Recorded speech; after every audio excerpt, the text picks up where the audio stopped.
Hello guys, welcome to another tutorial. In this tutorial, I'm going to show you how you can preview your page break in Microsoft Excel, right? That's what we're going to be looking at in this tutorial. But before you get started, I just want to ask, like, if this is your first time, please do consider subscribing and hit the notification bell so you get notified every time I upload a new tutorial. So with that being said, let's get started. Now, as you can see, I already have my Microsoft Excel open up here.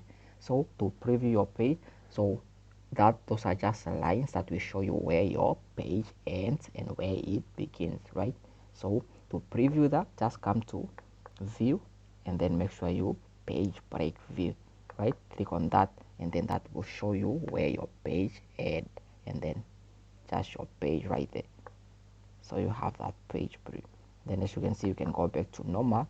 Now you have this line that will show you where this is your first page, then those are just a page preview. Everything is just in view, right? As you can see, this is page 1, right? So that is showing you that your page has added here and up to here.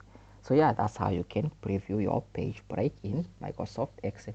So yeah, it's really simple. So yeah, that's it. Hope you find this video helpful. If you did, make sure you give it a thumbs up, leave us a comment down below, and if this was your first time, please do consider subscribing and hit the notification bell so you get notified every time I upload a new tutorial.